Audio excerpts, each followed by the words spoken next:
I can assure you that what you will observe is a vast wasteland. It is to try and channel it for You will see a procession of deny what they think is false argument. Free and uncorrupted communication.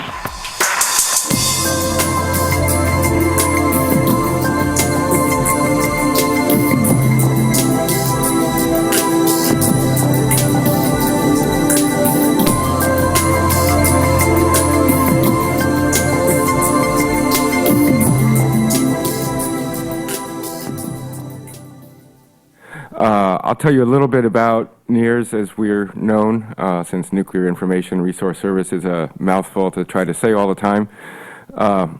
We were founded in 1978 to basically serve as the Washington office for the grassroots anti-nuclear movement. The movement was then and remains today a very decentralized, locally based movement.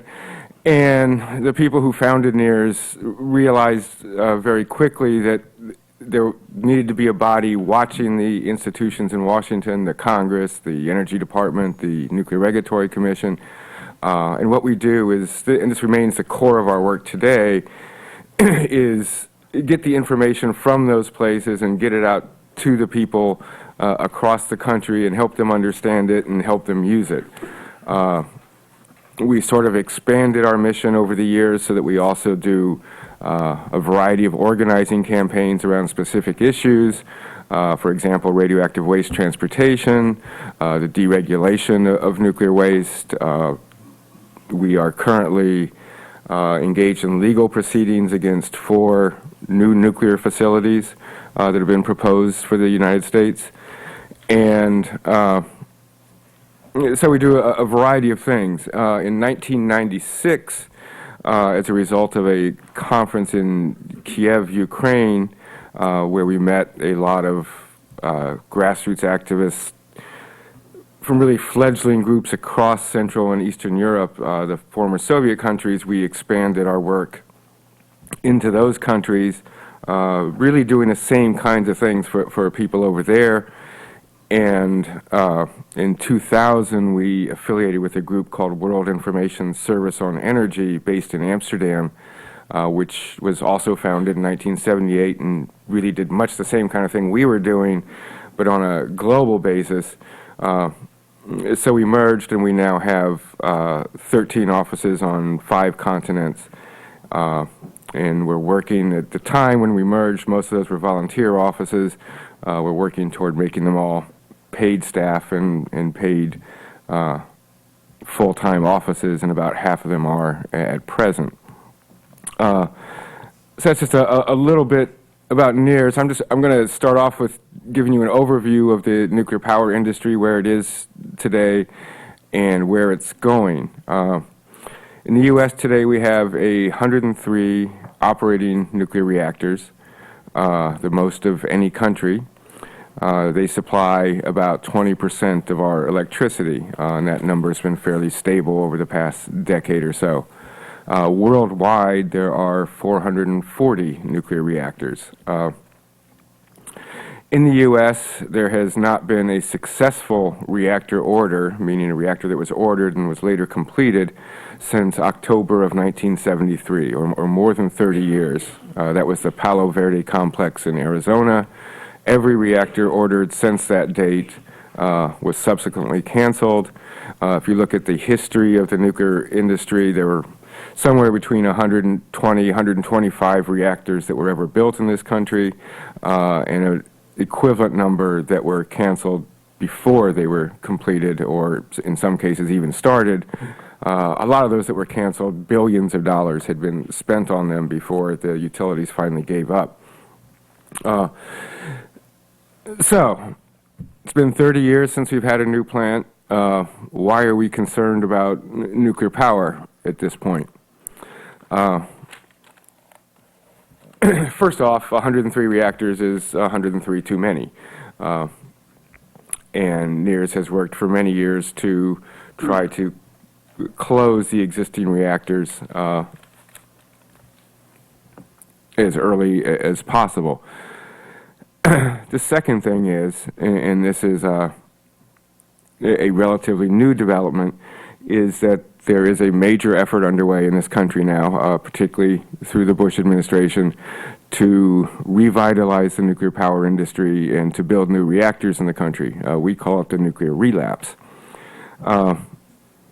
Nuclear power has failed the four basic tests over the years of a technology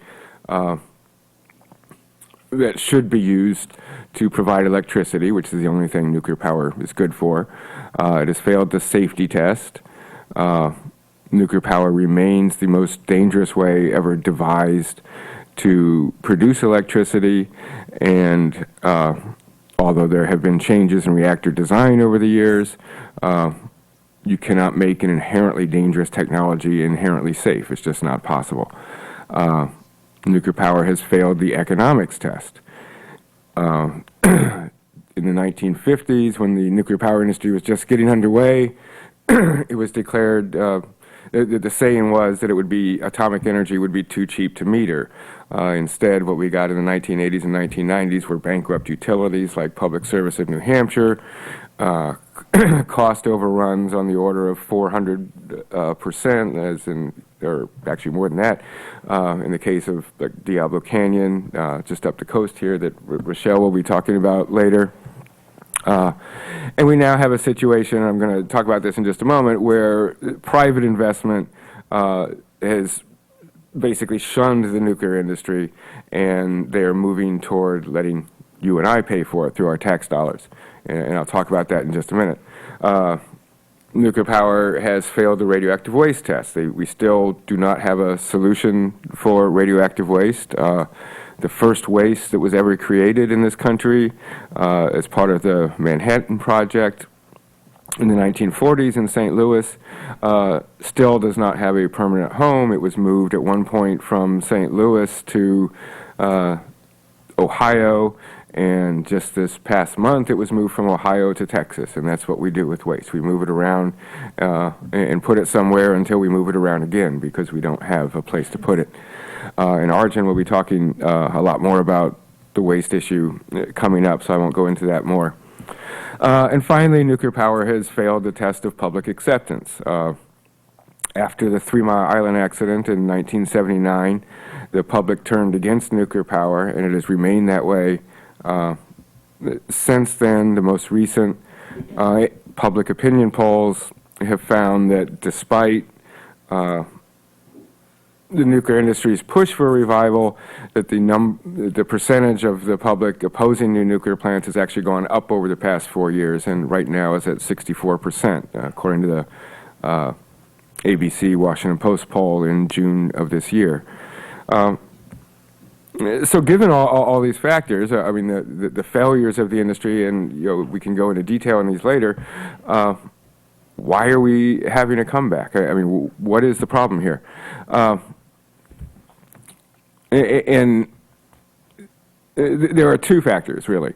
One is the Bush administration's ideological belief in nuclear power, along with their allies in the Congress. And the other is global warming.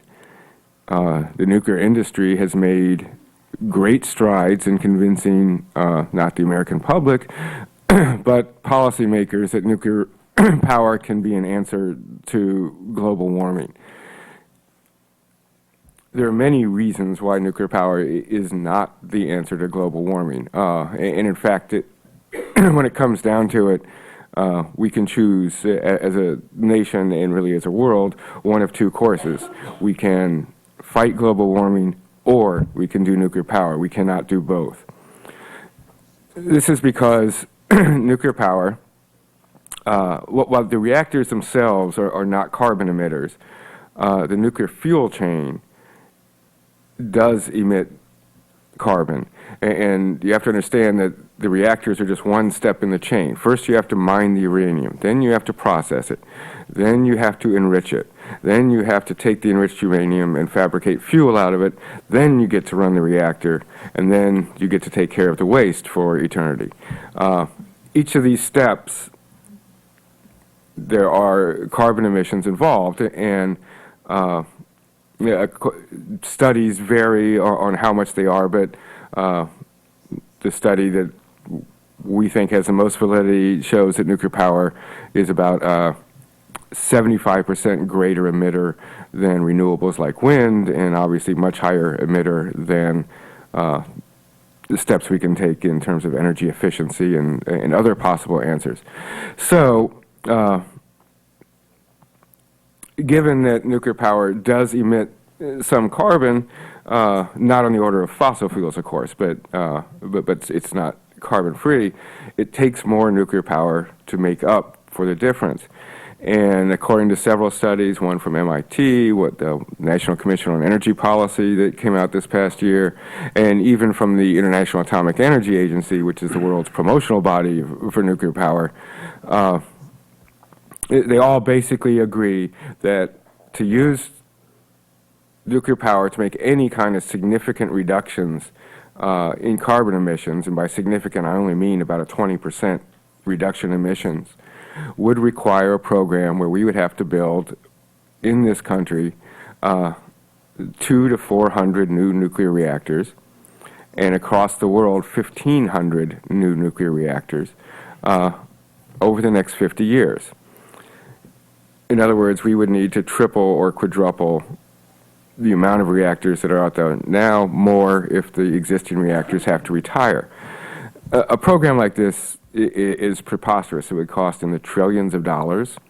It would create the need for a new Yucca Mountain-sized radioactive waste dump every 3 to 4 years, when we haven't been able to do this in the past 20 years, and no country in the world yet has a permanent disposal facility. It would create the need to build a dozen or more new uranium enrichment plants. Because each reactor produces about 500 pounds of plutonium per year, we would be producing more and more plutonium. And interestingly, the world's supply of uranium ore that is of a richness suitable for economic extraction would run out in a matter of a couple decades, which means we would have to turn to reprocessing of the waste, which has a lot of other environmental and proliferation ramifications. And finally, nuclear power doesn't actually work well in warming climates because nuclear power requires vast amounts of water to cool. And the summer of 2004 in Europe, we saw a really unprecedented heat wave. It killed thousands of people. And it also shut down most of the reactors in France because they're located on rivers, and the river levels started running low, and the river water started running hot above the technical specifications to be able to cool the reactors. So the reactors turn out not to be helpful in this case. And as the climate warms, which it will if we throw all our money at nuclear power, because we don't have enough money to spend trillions on new nuclear power, and also spend money on solar and wind and efficiency and distributed generation and all the other potential clean energy answers, the reactors would be counterproductive. And to do all this, we'd have to actually start building a reactor about once every 2 weeks somewhere in the world from now for the next 50 years. And since we aren't doing that, just the concept is preposterous. It takes 8 to 10 years to build a reactor. Actually, the last reactor to go online in the U.S. was Watts Bar in Tennessee. It took 23 years to build. So it's just not a solution, but the industry has made headway in convincing policymakers, like I said. And last month they passed an energy bill, which was signed by President Bush, which provides about $10 billion of your money to the nuclear industry to build new reactors. And it does this in a variety of ways. It gives them tax credits if they get new reactors going. It gives them loan guarantees for up to 80% of the cost of new reactors for the first several reactors. And the one I really like is when a reactor gets licensed, it goes before the Nuclear Regulatory Commission. There is an opportunity for members of the public to intervene in this process. It's a long, drawn-out, very expensive legal process, but it's something that we do. And the Department of Energy already has been giving utilities money to go through this licensing process because it's we actually have a new process for new reactors. It's a little different than the one that existed in the 70s and 80s. And so to test this process out, they've been giving them tens of millions of dollars, and they've got hundreds of millions of dollars, about $400 million on reserve to give them, which is really to pay for their lawyers to challenge, to fight us when we go up against them and try to raise issues that they might not have thought about and try to fight them in the legal arena. Well, the energy bill not only gives them this money, but also gives them $2 billion in risk insurance, so that if we happen to win in these interventions, which we've only done once in the last 40 years, but if we happen to win, then they're going to get paid for that too. So it's a really astonishing thing how our Congress works. The reason that they are giving so much money to the industry is, as I mentioned earlier, the private financing. Wall Street doesn't want to give any money for nuclear power. They think it's too risky. They think nuclear plants are going to continue to be too expensive, and an accident at a plant anywhere in the world could shut down much of the industry. So Wall Street doesn't want to use its money on it. Since they don't want to, boom, they're going to give your money to them. Unfortunately, the energy bill is passed. This is law now. It doesn't mean necessarily that there will be new reactors built, but certainly the industry is moving forward as if they are. There's a couple of multinational consortiums set up of utilities, reactor manufacturers, and construction people that have already gone around the country and started naming potential sites. As I mentioned earlier, we are engaged in legal intervention against 4 new nuclear facilities, and actually, now that I think about it, we've been thrown out of court in 2 of them at this point, which is a normal byproduct of the NRC licensing process. But these are, while these utilities have not committed to building reactors, they are applying for licenses to build reactors in Virginia, Central Illinois, Mississippi, and we are also fighting a new uranium enrichment plant owned by a European consortium, which is applying for a license to build their plant in New Mexico. There is another uranium enrichment plant applying to build a license in Ohio. So there's more activity going on than there has been in more than a decade. The threat is very real. And these legal interventions are one avenue, but the reason we pursue them, as I mentioned, we've only won once, and that was a case Arjun and I, in fact, were involved in, which was the same European consortium trying to build a uranium enrichment plant in Louisiana. And after a 7-year battle, we finally beat them. But the reason we do the interventions is to bring up the issues in a forum so that the media will cover it, so that we can go out and organize in the grassroots, so we can build strong local groups and fight the industry at that level, because that's the level that we win at.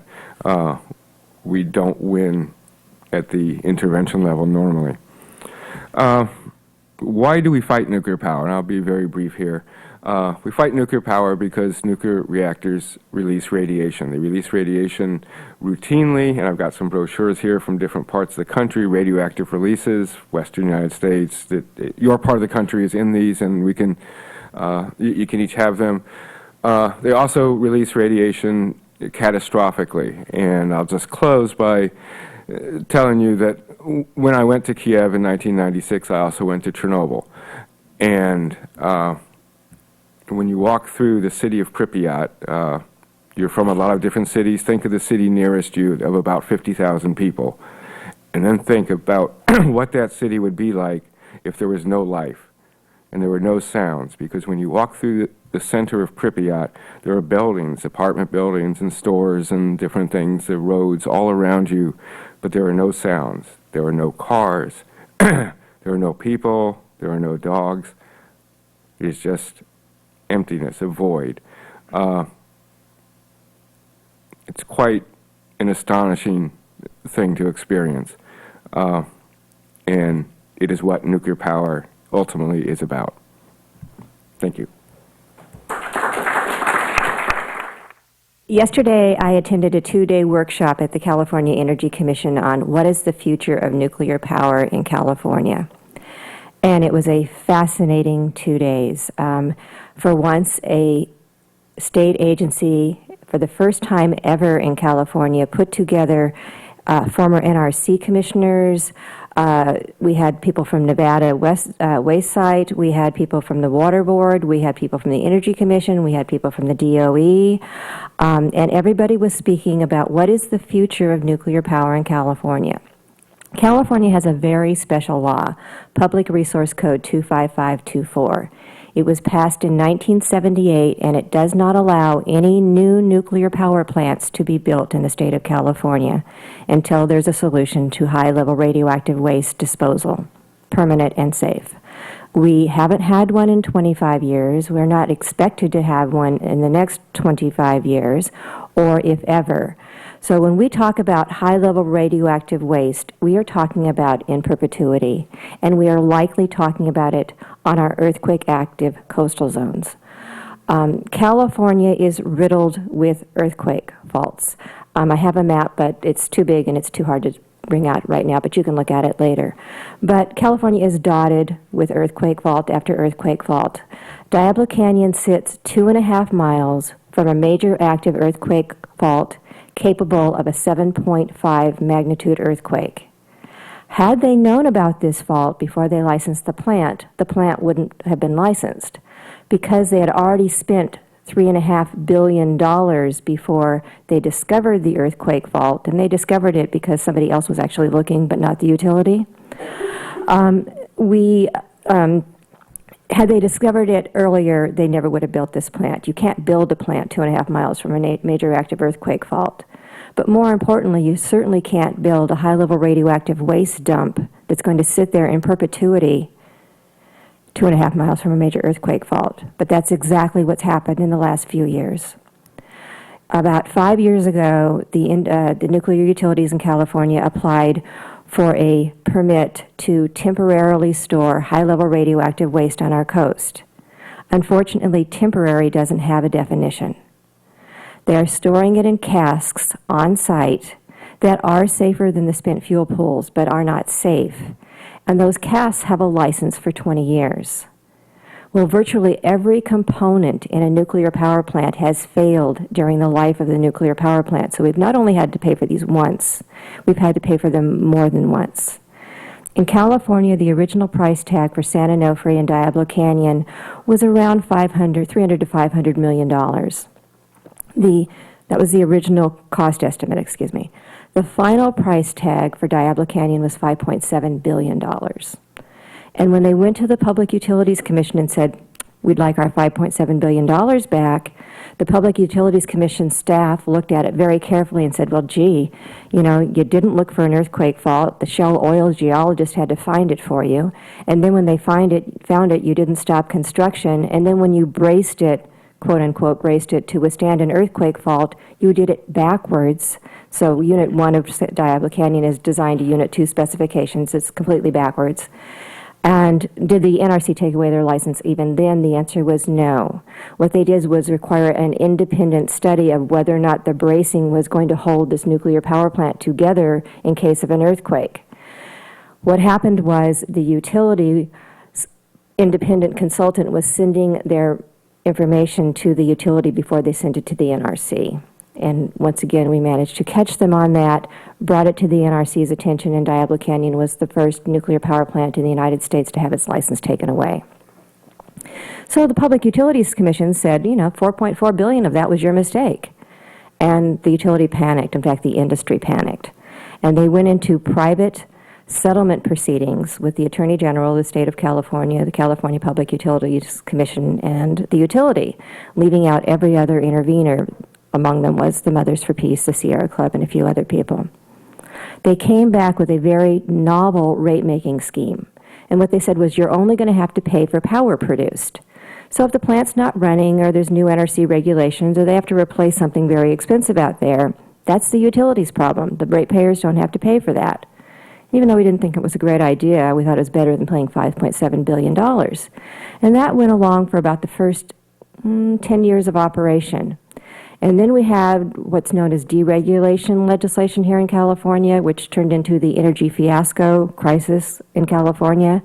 And somehow the utilities went from having all the responsibility of aging components and new NRC regulations to having none of that responsibility. And in the last 2 years, Diablo Canyon and San Onofre have both filed for replacement of their steam generators, both billion-dollar projects, both being passed on to California ratepayers. Both of them are still under decision at the California Public Utilities Commission.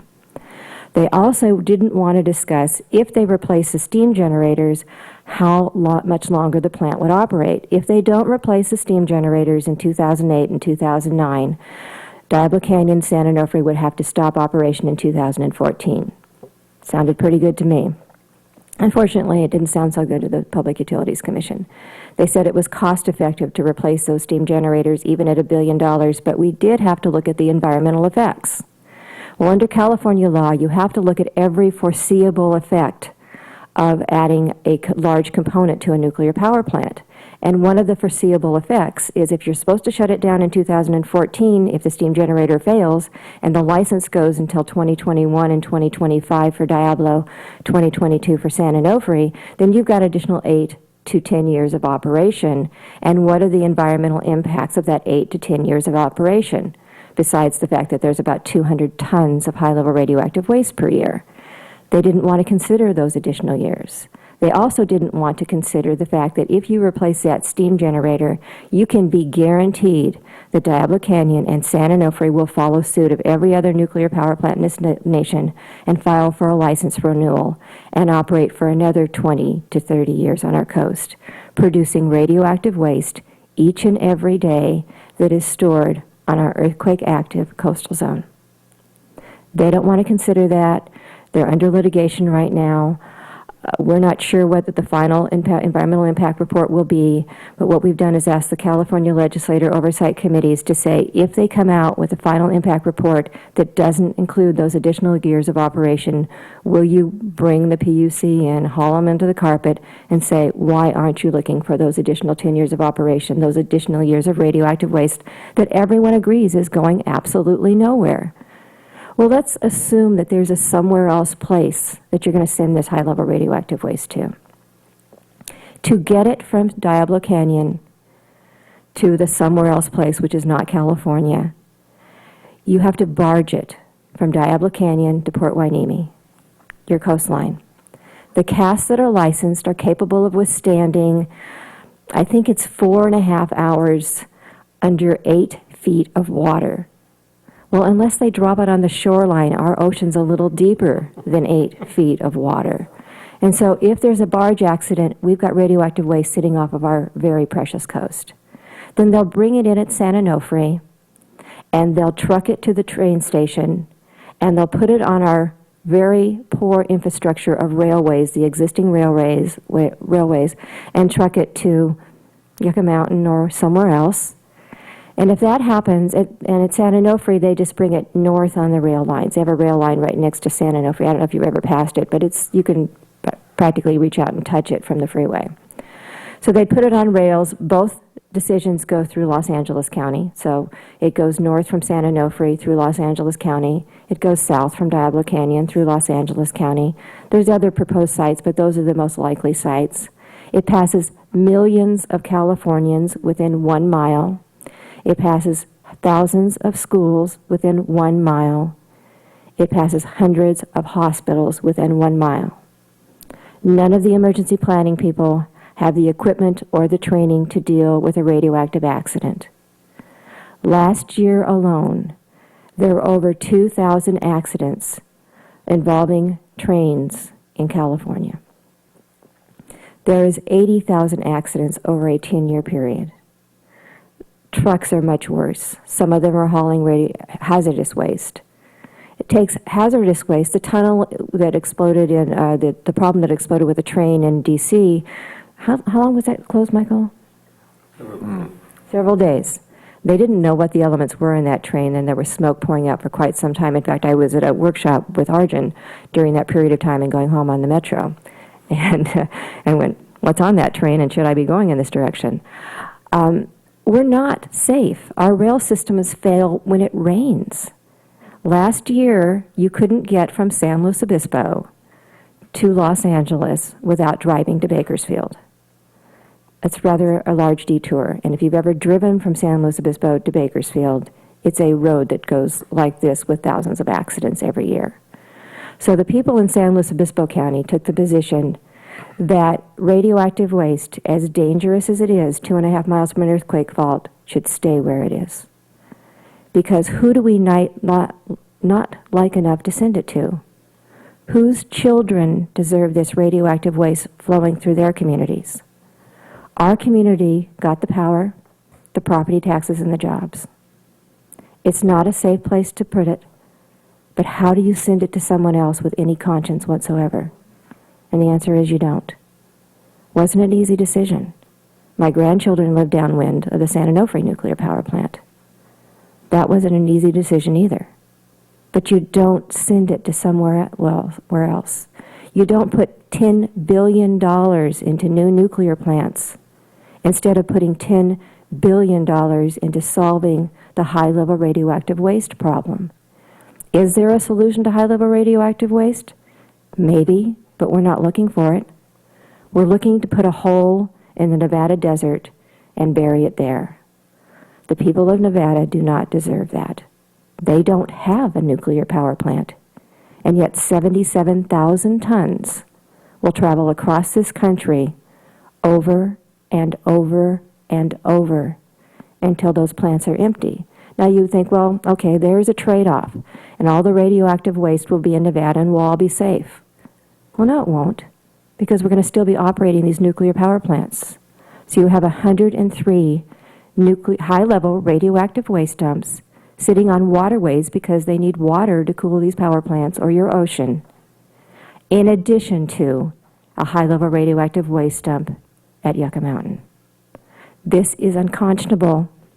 And the people that have been working on this, as you've heard our introductions, are not getting any younger. These faces didn't have gray hair and wrinkles when we started, and we all do now. But you know what? We're not giving up, but we'd sure like to talk to a room of people that don't, and this is really interesting for me. I stayed last night late in Sacramento and caught the last plane out to Burbank and then drove up this morning. And what was so exciting about this workshop is that we had people like Amory Levins and Smitty Smith from Texas and Amory from Colorado, the Rocky Mountain Institute, talking to us about the market economy of renewables. The energy bill to put $10 billion to put any money into old technology. We've got more money for coal and gas and nukes than you can shake a stick at. We've got almost nothing for renewables and conservation and energy efficient, which they pay for themselves in absolutely no time. During the energy crisis in California, I have a condominium in San Diego so I can play with my grandkids, as well as a home in San Luis Obispo County. My energy bill went up 100% the first month, 200% the second month, 300% the first month. That should have happened in the entire state. That's why Gray Davis is no longer the governor of this state. He ignored the problem for 9 months, and it's not like I love Arnold, but he ignored the problem for 9 months, and he let artificial rates rule the rest of the state and spent $8 billion bailing out Pacific Gas and Electric Company. Had the rest of the state finally realized what nuclear energy, coal and gas and oil cost, like the people of San Diego, they would have had what San Diego has. They have an active energy working group. San Diego Gas and Electric Company, when they filed to replace the steam generators at San Onofre, they're a 20% owner of San Onofre, Edison's the rest of the owner, said no. We don't want to replace these steam generators. It's not in the best interest of our ratepayers. We want to do something else here in San Diego. People attended renewable energy workshops. You couldn't get a fly in the room at these workshops. 6 months before the energy crisis, the fly would have been the only person in the room. People in San Diego are not known for their environmental, open-minded, liberal policies, but they do care about their pocketbooks, and they saw their rates going up. So you've got some wonderful solar technology going on down there. You've got some really interesting cogen going on down there. You've got some very interesting energy processes going on down there. The rest of the state, nothing. When we went to the California Energy Commission and said, you know, we could prove that the steam generator replacement is not in the best interest of California ratepayers. It's too expensive. There's lots of other things out there. But the California Energy Commission hasn't planned for any of them. And they have to be replaced by 2009, supposedly, or we won't have 4,000 megawatts of power. And so we've been going to the California Energy Commission virtually monthly for the last 3 years and saying, you're not doing your job. You need to look at these energy issues. We've been flooding them with information about how other countries are closing down their nuclear power plants, about train accidents, truck accidents, Davis-Besse accidents, you know, you name it, every piece of literature, and you can change it probably every other day. Something else has happened in the nuclear industry that's not a good sign for the nuclear industry. Only evidently, well, we know our president doesn't read the newspaper, so he doesn't know this. But the Energy Commission got it, finally got it. They put together a workshop, and two of the most compelling speakers at the workshop yesterday were two former Nuclear Regulatory Commission commissioners. And both of them said, you can't trust the NRC. They're not doing their job. In fact, Pete Domenici, who really holds the purse strings for the Nuclear Regulatory Commission in Congress, said if the Nuclear Regulatory Commission kept making it harder for nuclear power plants to go on, they were going to get their funding cut. And they heard that loud and clear. And guess what? They don't do that. When they applied for a high-level radioactive waste dump at Diablo Canyon, which they call, you'll love this, an ISFSI, an independent spent fuel storage installation. It's not an ISFSI. That doesn't mean anything to anyone. It's a high-level radioactive waste dump, and that's what we need to call it, and we don't use their acronyms. But when they applied, we brought several contentions. And one of the contentions was, excuse me, but this is 2.5 miles from an earthquake fault. Should you really be putting dry cast storage here on site? And what the NRC said to us after 4 months of looking at this really carefully and trying to figure out how they were going to deny us, which they did, they said, well, you know, the merits of your case are pretty good. And you may have a really good argument here, but we're not going to hear it in this case. If you want to talk about whether or not this power plant site is safe, you have to open the whole licensing proceeding again. The San Luis Obispo Mothers for Peace spent 11 years in licensing proceedings, and the fun part of going in and doing it again wasn't really compelling for us at the time. Also, 1 year to the day of 9/11 was the day that they held our hearing on storing high-level radioactive waste at Diablo Canyon. And one of our contentions was, what if there's a terrorist attack at Diablo Canyon? And the NRC's ruling was, it's too remote and speculative to consider, and therefore we will not consider it. We have a case before the Ninth Circuit Court of Appeals. It will be heard on October 17th.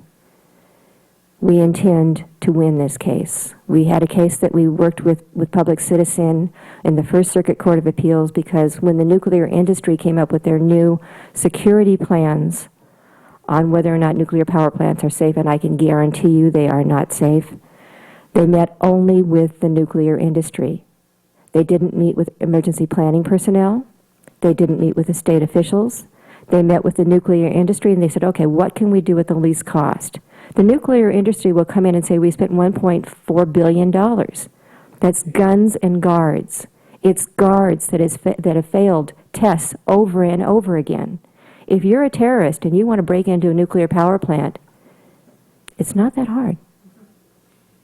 And that's really, really sad and very, very scary. So now that I've scared you all and depressed you all, there is something we can do.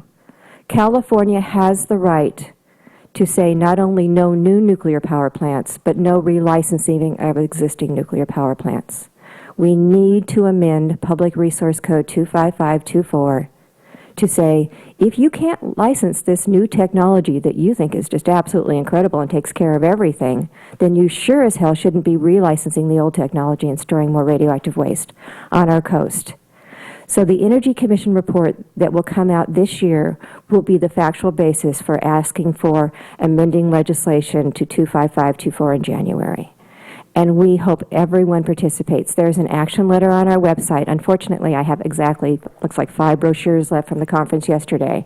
But our website's really simple, and I'm glad to give it to you again and again and again, because you can go to our website, sign this letter, find out what to do, attend hearings, go door to door, talk to people, talk to businesses, ask business to join us. Businesses have a lot to lose. Businesses and homeowners have no insurance in case of a radioactive release. So if we're not lucky enough to survive, our homes aren't worth anything, our businesses aren't worth anything, and where do we go? And how do we get there? So I'm really pleased to see you all here. I thank the Nuclear Age Peace Foundation for putting this workshop on, and I thank you all for coming. Who's heard of Evel Knievel? Oh, okay. You know he was a fast motorcycle rider.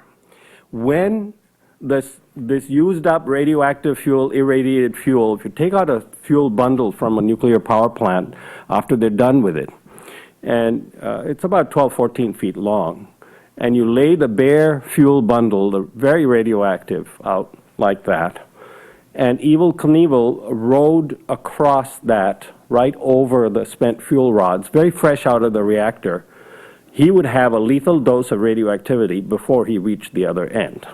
Now, I will give you an arithmetic problem and say it's about 60 miles an hour, you assume. And how long does it take for him to reach the other end and get a lethal dose of radioactivity? I won't tell you the answer. But whoever gives the answer to Michael correctly will get a book. Okay. All right.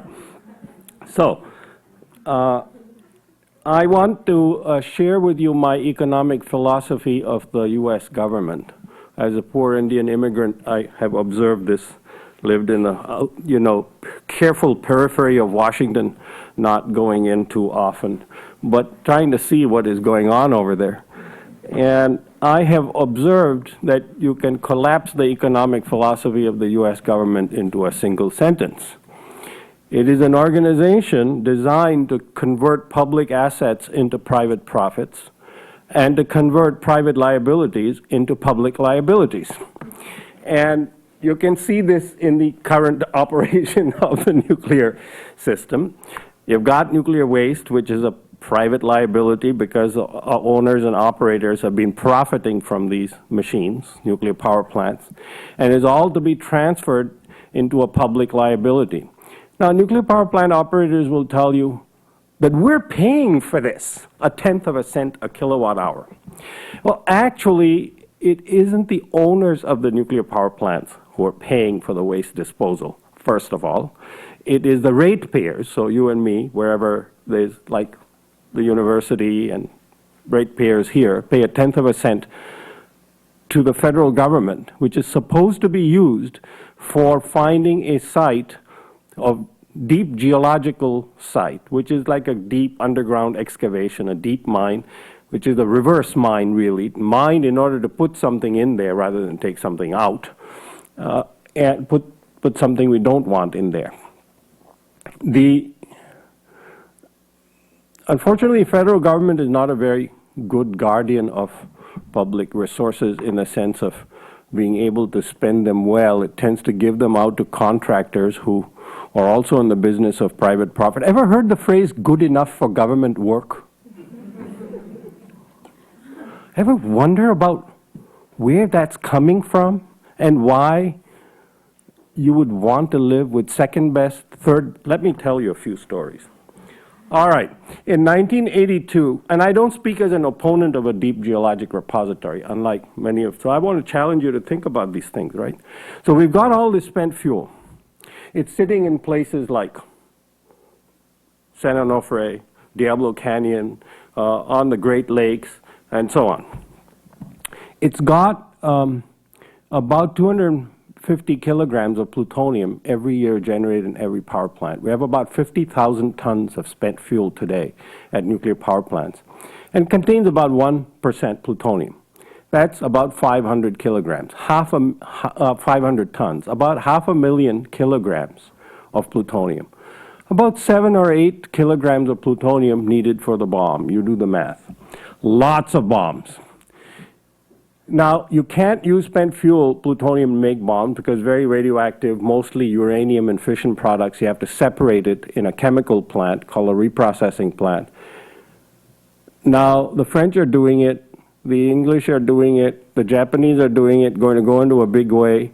And the Japanese Labor Party chief in 2002 said, well, this is a paraphrase, if China acts too uppity, Japan should use its commercial plutonium to make thousands of bombs. Japan as a nuclear weapon state. That's why I ask you to think about no state is holy. Okay. Actually, the Japanese government doesn't treat the victims of Hiroshima very well. As I have heard from the victims of Hiroshima themselves. Now, so we've got all of this waste. We've got a problem of terrorism. We've got a problem in which corporations will go out of business. People will forget about it. The Army put chemical weapons near American University after World War I. It wasn't there. They forgot about it. And they built all the fanciest houses in Washington in there. They're $1 million houses. And then they discovered these chemical weapon wastes in the yards of people near American University, in that fancy. This isn't like a white-black racism, environmental justice. This is, and then they covered it up, as best I understand. And then now there's, of course, controversy, cleanup, compensation lawsuits, you name it. All right. So institutional memory is short. The half-life of plutonium-239 is 24,000 years. Once you dispose of these wastes in a deep geologic repository, the peak doses, the highest radiation doses, are projected to usually occur hundreds of thousands of years from the time of disposal. This is not an easy problem. So you can't leave it there because there's terrorism problems, there's deterioration problems. Somebody may steal the plutonium and make a bomb with it. You could have radiation releases in the vicinity of big cities like New York City. And disposing it off in a deep geologic repository, well, at least it's out of population centers, but then the usual mechanism postulated for future contact with human beings is through water. So obviously the water seeps in there, and if it gets into groundwater or surface water, and people in the future use the water for irrigation and so on, then you get radiation doses and risks of cancer, and we've talked about that a little bit. However, people have looked at various ways of managing waste, and there is no good solution. There's what I call the least worst approach. So the least worst approach is, first of all, if you've got a very big problem that you can't solve very well, don't make more. So now if you're planning to make more, then you'll never have an end to this problem. So it's, you know, I specialize in the obvious. I won't tell you. I really specialize in the obvious because people have a hard time. We think too complicated, and I can't do that. My brain isn't made for it. So it's, yeah, don't make more. All right, so, but then we've got this 50,000 tons. What are we going to do with it? And I've reluctantly concluded that we should have a deep geologic repository for existing wastes. And so we've got, so I don't speak as an opponent of a repository. And as I said, you don't have to agree with me, just think it through. In 1982, there was a Nuclear Waste Policy Act passed in which the government was going to look for an eastern site for waste and a western site for waste. Tony is nodding. The western sites were already sort of being investigated. There were several ones. Two of the ones that were being investigated happened to be on land already controlled by the government, although the Nevada land actually is claimed by the Western Shoshones, and there's a little issue out there in Washington State with Yakima land at Hanford. But Hanford and the Nevada test site nearby at Yucca Mountain were the two of the sites. They were supposed to test, to have an eastern site selection process. And a lot of people agreed with this. I wasn't around for this, and I don't do Washington legislation type of stuff anyway.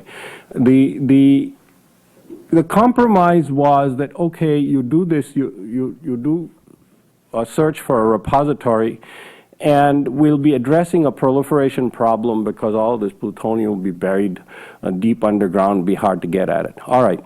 So in a way, that's one of the reasons I think it's the least worst idea and we should pursue it, because I can't see leaving 2,000, 3,000 tons of plutonium scattered at 500 sites around the world.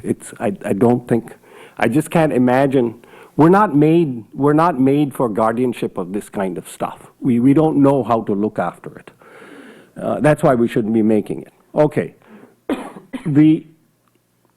In 1986, the Department of Energy, which of course is a promoter of nuclear energy and weapons and so on, which is also supposed to be looking for a site, announced a list of eastern sites. In 1982, there's already a set of western sites in the legislation. And all H blank, blank, blank broke loose in the east.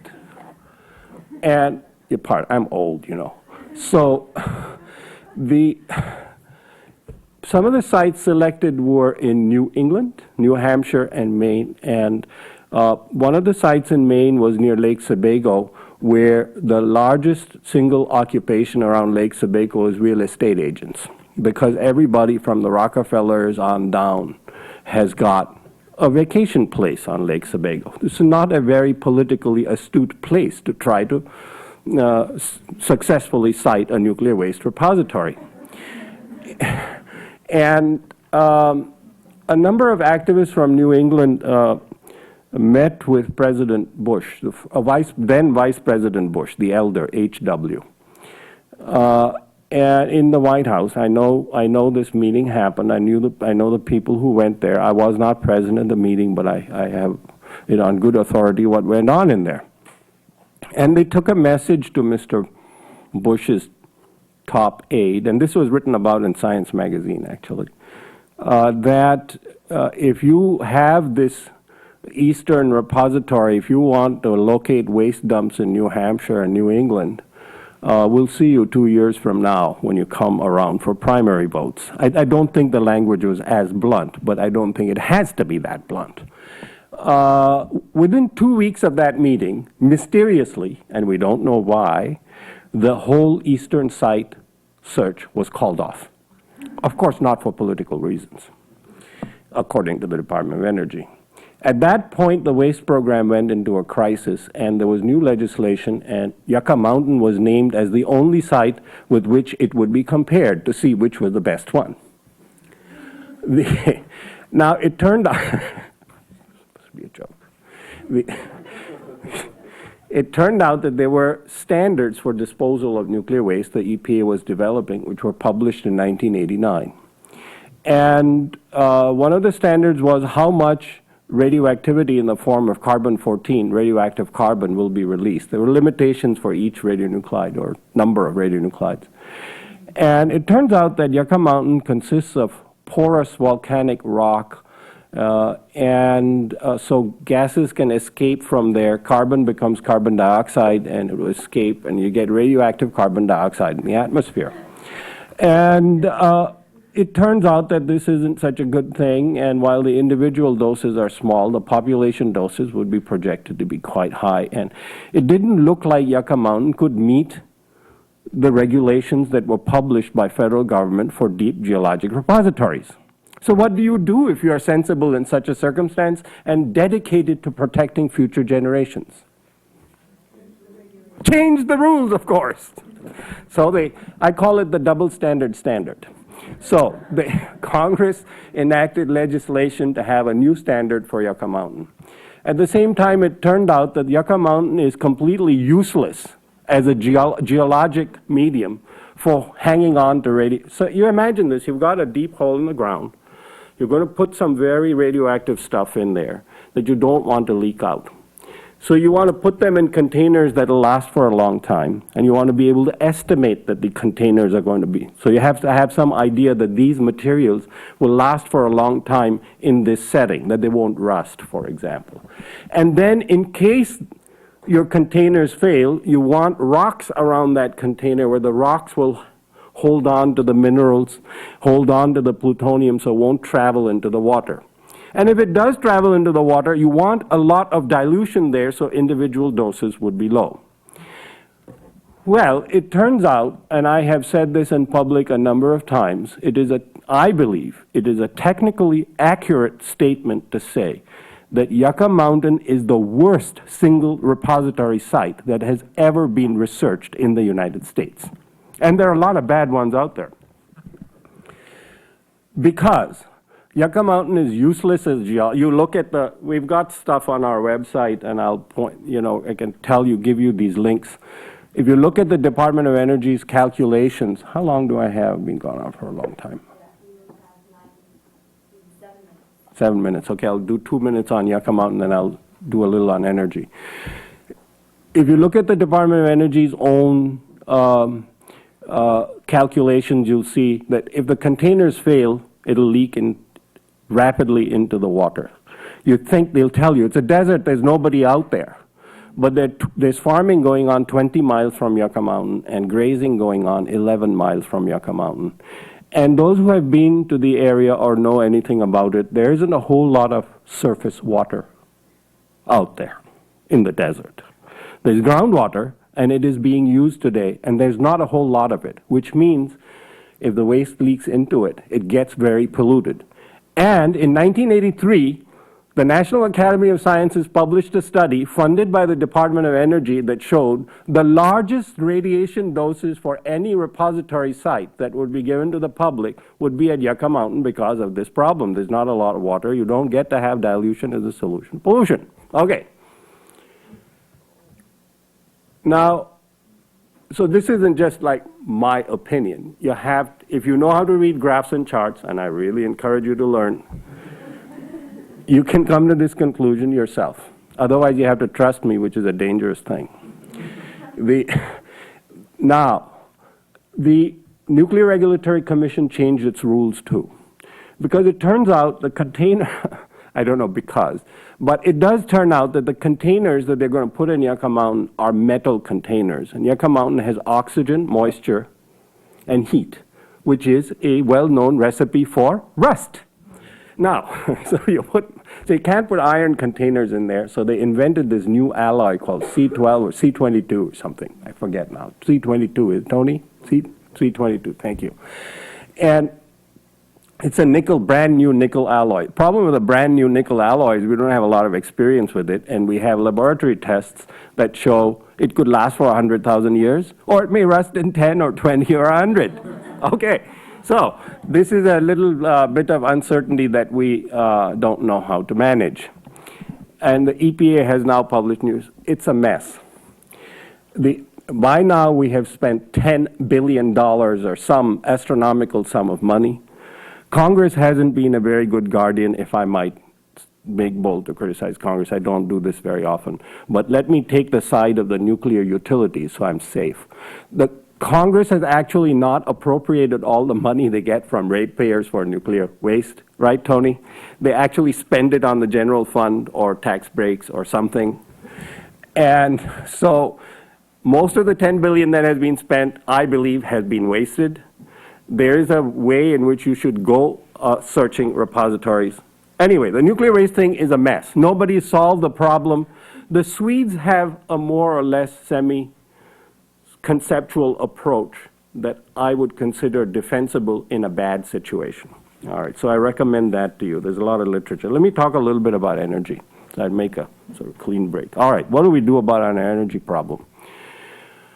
All right, I take as my first starting point for the purpose of thinking through the energy problem that there are a number of energy sources that don't have significant CO2 emissions. And nuclear power is one of them. You can reduce the CO2 emissions from all the renewables and nuclear power by having an infrastructure that consists of only that energy source, and then you have zero CO2 emissions. So if it's all nuclear or all wind or all solar, then all your infrastructure is powered by that, and you have zero CO2 emissions. So I can conceptualize that, fine. So what is the problem? I won't go into the problem of nuclear energy. I want to give you some numbers. My colleague Bryce, a brilliant young man, with a PhD in physics from MIT. He's working at the Institute, producing a book on nuclear power and global warming. We hope it'll be finished in the next month or so. And a lot of it will be available online for you all. I also have a paper on why nuclear power is not good for global warming. It's online. But so one of the problems is that we cannot get rid of the problem of coal. China has a lot of coal. India has a lot of coal. U.S., Russia. So no matter how many nuclear power plants you build, even if you build 2,000 or 3,000 in the next 50 years, given the growth that is occurring, coal is going to be a very major. This is the sort of tough realities. I do not see how we're going to get out of our predicament without having what is called sequestration of carbon dioxide. You capture the carbon dioxide and you put it in a deep geologic mine. This can be done. It's better than putting nuclear waste in a deep geologic mine. But this is a serious thing. The overall cost of doing coal power generation with advanced technology, minimum emissions, and sequestered carbon dioxide is about 6 cents a kilowatt hour. That's about the cost of nuclear power. So if you leave aside all of the other issues and say cost is not an issue, you can say, well, why do you want the proliferation headaches, the waste headaches, burdening future generations with our waste, which I think is immoral? Why would we want that liability when we can solve? All right. The other element is wind energy. There is a wind energy belt from North Dakota to Texas going via Wyoming, Montana, New Mexico, Colorado, that middle belt of the country, Midwest and Rocky Mountain, Kansas. The wind energy potential, and farmers love wind turbines, unlike some of the elites at Cape Cod and so on. Farmers get royalties for wind turbines. I don't think they're getting a fair royalty, but I think they like what they get, and they would, I think, justly deserve more. The total wind energy potential of this belt on land where wind turbines can be placed is 2.5 times the total electricity generation of the United States today. The total, not nuclear power plants, total. It is approximately equal to all the oil production in OPEC in energy terms, roughly. It's very difficult to make that kind of comparison, but roughly it's the same order of magnitude. I have here something called cash crop on the wind farm. We did a study of this issue. So wind energy is intermittent, and the industry will tell you can't really do it.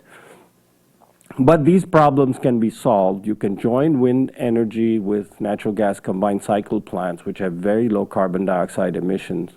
You can join it with pumped hydro in existing reservoirs. That is, once you release the water, you can pump it back into the reservoir using wind energy. So when you don't have wind, you can use the stored water. There are a number of ways in which the role of wind energy in this country can be increased greatly. The main problem is not cost. Wind energy is quite economical, and if you did all these things, it will also cost about 6 cents. You can count on paying about 6 cents a kilowatt hour for a CO2-free system, and we can get there, and we need to get there. I'm very worried about global warming. I think it's the most serious environmental problem we've ever faced, and I don't know, no one knows how to calculate how serious. Let me just say that between local generation, local technologies, efficiency, let me leave you with this. How efficient do you think our automobile system is? Anybody have? How efficient is it in terms of the fuel compared to the job that is to be done for us to get into a car as a single person and drive someplace? Anybody want to hazard a guess? Yeah, well, that's not a quantitative guess, not good for me. A number, I want a number. 0.1%. Yeah, too low. It's slightly under 1%. Because you're moving a 150-pound, 200-pound person in a 3,000, 4,000, if you're not driving a Hummer, vehicle, which has 15% efficiency. And so, although we think we live in a high-tech world, I think we're using at least 10 times as much fuel for the things we do as we need to, even if we don't change the way we live. That's how foolish we are with our use of resources in terms of how we are not caring for our children. What you should do, I think, is you should besiege your California energy commissions, your Maryland public utility commissions, your state legislatures. I'm not talking the federal government right now. They're not listening. But I do think the state legislatures, the state energy commissions, the public utility commissions, many states have people's councils which are supposed to represent your interests. Many states have filed lawsuits trying to pressure the federal government to adopt carbon dioxide emissions. Students should be much, much more present in this. And I would say pressure your teachers and professors to include all of this stuff into your curricula. If I have one piece of advice for you, I would say that's where you need to start. The educational system is woefully unequal to the tasks of preparing you for the world in which you're going to live. Thank you.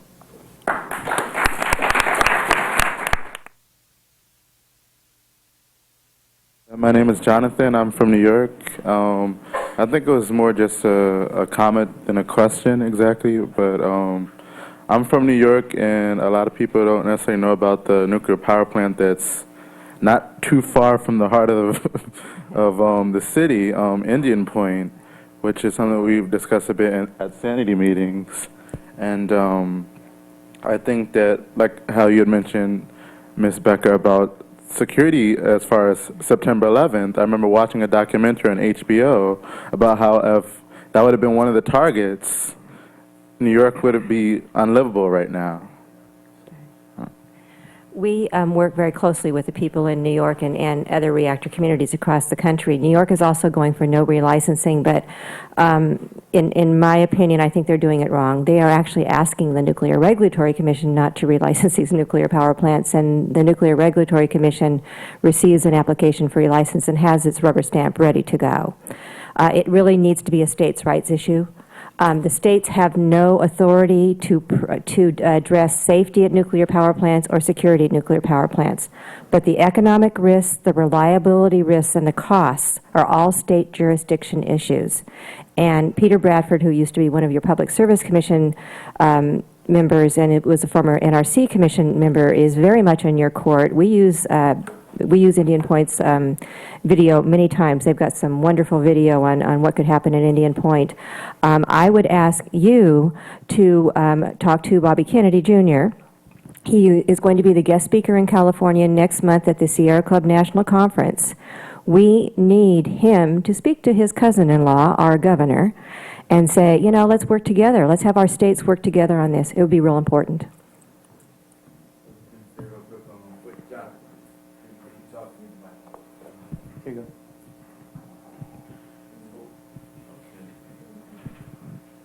Sorry. Yeah, I was going to say the documentary that I mentioned, actually the person who's responsible for it was was a member of the Kennedy family. I don't remember what her name was exactly. Yeah, Rory Kennedy. Yeah, Great. it's a sister. Yeah. In the groups up there, there's several groups that are fighting Indian Point. There's Riverkeeper, which Kennedy's associated with. There's the Alliance to Close Indian Point. And we can, Citizens Awareness Network, which is a New England regional group, covers all the New England states, and we can put you in touch with all of those groups. Hi, how's it going? My name is Tony Guzman, and I live in Las Vegas. I work for Citizen Alert. And I just wanted to stress a couple points, just to reemphasize points that were made. Number one, sort of a small point, that there's an inherent conflict of interest, like Arjun mentioned, about when the DOE is not only producing the energy and the waste, then they're in charge of storing it. So that's something that's not really mentioned, but there's a massive conflict of interest there. And I think the biggest issue, even if we assume that Yucca Mountain is the perfect spot, which we know is not at all, which is a huge assumption, but it is the absolute greatest injustice and of incredible proportions to just create this incredibly deadly waste and just dump it on Native American land. And it gets talked about, and I think one of the things is it's sort of down the list, it sort of is mentioned, but it's not emphasized. And I think it needs to be more at the main argument that we talk about. Because not only is there Yucca Mountain, there's private fuel storage in Utah, which is a whole different issue, but very similar to this. And so I think we have to take this issue and realize that it's not a Nevada issue, because we get accused a lot of saying, oh, it's just Nevada, not in my backyard. You know, what are we talking about? We don't know what we're talking about. But it's an American issue. It's a national, it's a global issue, obviously. You know, in 1987, when the bill was passed to make Yucca Mountain the only site, legislators in Congress called it the Screw Nevada Bill. And what we say is not the Screw Nevada Bill, it's the Screw America Bill.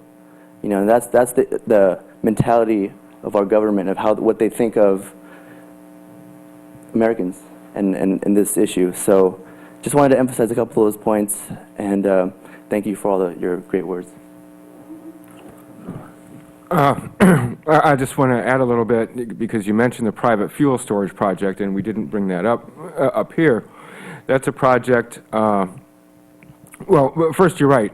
The Department of Energy has targeted Native Americans for waste disposal since the 1980s. They've gone around to reservation after reservation, trying to find a tribe that would be willing to take the waste, trying to pay off the tribes, basically bribe them with a lot of money.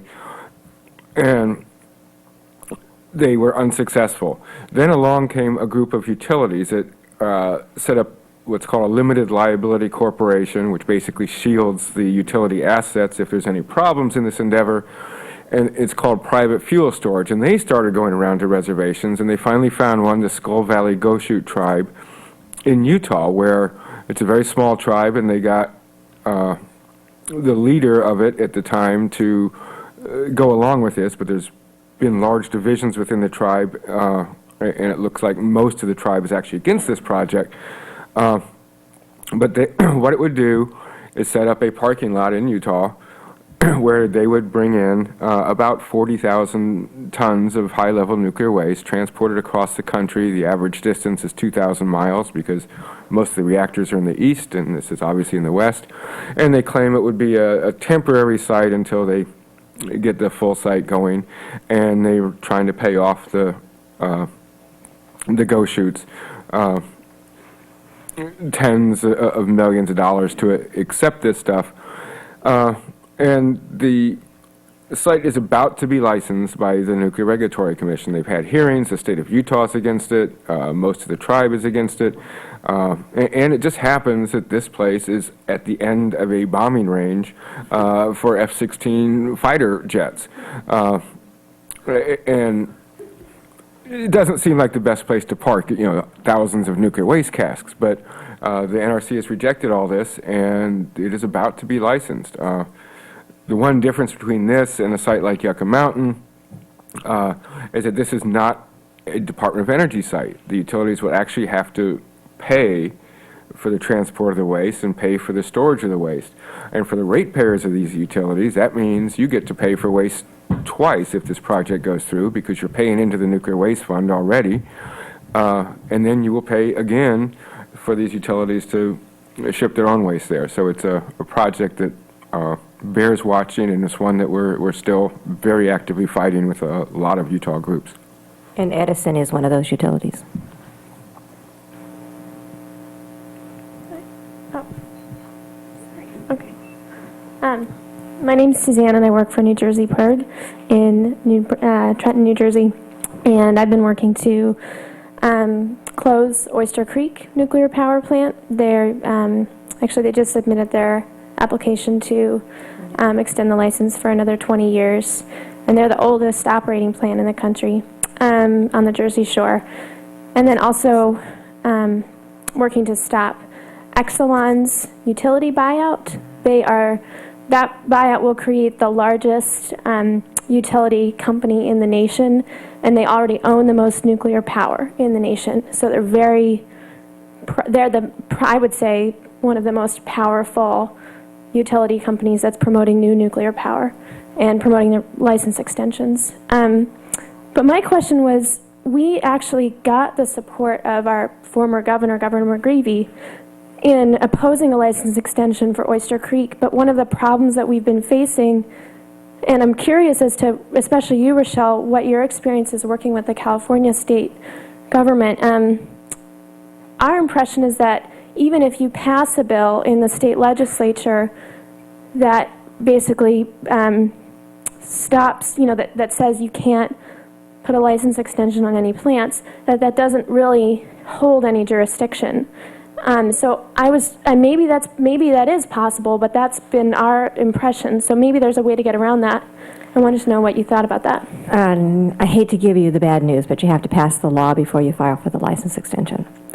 Once the utility files for a license extension, it's the state can file as an intervener, but you have to go through the nuclear regulatory process. If that law is in place before they apply for a license, then you can do it. I think what's really important is that California set this precedent, and then the people in New Jersey and the people in New York and the people across the nation who have these license renewals sitting on their tables. And the NRC expects to relicense every single plant. They have said so. But if you create this law in California and it actually works, and there's nothing that stopped it from working so far on new nuclear power plants, and the challenges aren't here. I mean, you're not going to build another nuclear power plant in California because you can't find a site that doesn't have an earthquake fault. But in New Jersey and in New York, I think what you really need to do is look real carefully at what's happening in California and say, they're doing it there, why can't we do it here? But passing a law after the fact, the horse is out of the barn. It's really difficult. Well, Michael might have a different take on it. That's my experience. Sure. Are you saying, it's not like the extension's been approved? I know. But I'm asking, oh, sorry. I'm just asking, are you saying that, why would you need the bill before they apply? Because if you don't have the bill before they apply, then you have to go through the Nuclear Regulatory Commission process. In California, we have shut down nukes. Humboldt is no longer operating. Rancho Seco is no operating. Unit 1 at San Onofre is no longer operating. But you have to have that law in place, and so the utility can't file for a license renewal. I mean, that's what stops it, is the utility can't file. Now, there was a suggestion made yesterday by the Public Utilities Commission, which I thought was rather creative. And that suggestion was that the state require that the utilities come to the state for approval first before they're allowed to apply for their license renewal. That was rather creative. I hadn't thought of that one before. Michael may have a different take on this, but I just know once you get in that NRC process, it's like flypaper, and the fly never wins. Well, yeah, there actually are some things you can do, but it's very hard. A population committed to preventing a nuclear plant from operating or closing a nuclear plant can make that happen. At Shoreham on Long Island, 85% of Long Island was against Shoreham. The plant was built, they tested at low power, and the public pressure was so strong that then Governor Cuomo of New York created the Long Island Power Authority, which bought Shoreham for $1 and took over the decommissioning costs. They prevented it from operating because Long Island wasn't going to put up with it. That kind of political pressure can work. If you have that kind of political pressure, the politicians will think of a way to prevent something. In the case of Oyster Creek and virtually every other plant, there are state permits that are required to be renewed. A state that does not want a plant to operate can refuse to provide those permits. Oyster Creek, the Public Service Commission, let me just backtrack one second and say, one thing you should know is that the Nuclear Regulatory Commission has the only say in the country over the safety of reactors. The preemption, they totally preempt state governments and the public from dealing with safety issues, but they don't from economic issues, and they can't. And the Public Service Commission, for example, could determine, well, you can relicense the plant, but you can't get any money for your electricity. A state that really wants to stop a plant, they will find a way to stop a plant, and that is where the organizing comes in and the local stuff.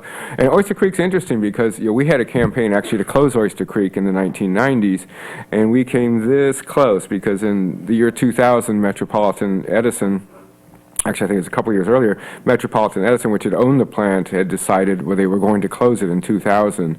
And at the last moment, this company, Amergen, came along, and they actually bought the plant for $10 million. There was $80 million worth of fuel in the plant, but they bought it for $10 million because Metropolitan Edison was so eager to get rid of it.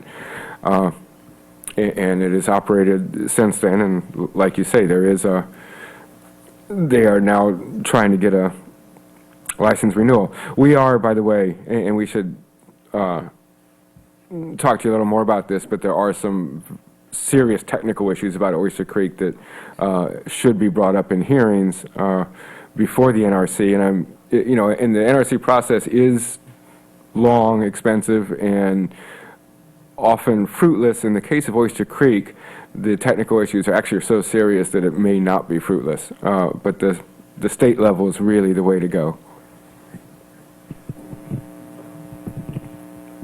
I sort of have a two-part question, and you guys have all vividly painted this picture of a situation where there's a really high potential for a catastrophe the way the system is set up right now. So my question is partially, is the best case scenario, is the solution that you're looking for to maintain the current level of danger and to keep it from getting worse, or is there a potentially like a conceivable better solution than what's happening right now? And also, you've sort of painted this picture of government, sort of subtly government being in the same being together with the industry in this case. And my question is that an example of government bureaucracy just not working properly, government corruption, sort of a military-industrial complex kind of issue? What exactly has led up to this point with the issue? That's the answer. I'll give you an idea of why the nuclear industry is so powerful on Capitol Hill. And first of all, remember that every congressional district has a utility in it. In actually a majority of the congressional districts in this country, the utility is the largest single employer. It's a very powerful lobby. And this is, I guess, back in 1987, there was a legislative effort underway because around the Seabrook, New Hampshire, and the Shoreham, Long Island plants, the issue of emergency planning and emergency evacuation was very strong, and there was a legislative effort to say if the state withdraws its support for an emergency plan, the reactor cannot open. And this was led by Representative Ed Markey, something known as the Markey Amendment. So we were, in one of my few actual attempts at lobbying Capitol Hill, which is something I really hate doing, we were going door to door and meeting with congressional aides and all that. And we got in an elevator with a congressman. And it wasn't just any congressman, because the guy I was with, a friend of mine, had actually run against this congressman in the previous election, so they knew each other very well. It wasn't that he didn't know where he was coming from, and I guess because they knew each other, he was a little more candid than usual, because I asked him, so how are you going to vote on the Markey Amendment? No, I said, what do you think about the Markey Amendment? And he said, oh, I like it. States' rights, it's very good. It's very, it makes a lot of sense. But my friend was a little smarter than I am, and he said, how are you going to vote on the Markey Amendment? He said, oh, I'm going to vote against it. My utility says that if I vote for it, I'm out of a job. And Ed Markey can't get me a new job. That is the reality about how powerful they are, and it's actually astonishing to me that we manage to win as often as we do, which our track record is actually pretty good. Yeah, a couple of things. I think after the role of the public in the safety of nuclear power has been very central, and whistleblowers. In the 60s, there were experiments done at Oak Ridge National Lab and Idaho National Lab, which showed that the emergency cooling system, in case reactors have to have water in them, otherwise you get meltdowns, and wouldn't work because the fuel would swell, and these studies had been suppressed. And the Union of Concerned Scientists, whistleblowers, tried to make this public. Union of Concerned Scientists forced hearings. And as a result of that, all of the hullabaloo documented in a book called Cult of the Atom by What's Ford's first name? Daniel. Somebody. Daniel? Daniel Ford. And the U.S. nuclear reactors became much safer or less dangerous, however, less risky. After 3 Mile Island, I think there was another wave of safety, and some of the people who are now speaking out, like warning about the Nuclear Regulatory Commission. So I think the public intervention, even though hasn't stopped a lot of power plants in the intervenor process, has made the U.S. nuclear system safer than it would otherwise be. I think this should be recognized as a fact, even though the industry hates it to admit it, and usually they don't. In the last few years, what has happened is the Nuclear Regulatory Commission technical staff has been cut. Their budgets have been cut. They don't have people to inspect. They have been told really by Congress, by powerful people in Congress, that you're not, if you license, are you going to do it in a timely fashion or not? And that's why all of the rules where interveners had some say have been changed, and the role of interveners really has been cut back. And whether you're for or against nuclear power, I think this is really a very unsafe situation. So the relicensing process, for instance, as Rochelle was saying, they've got their rubber stamp ready. It's very dangerous.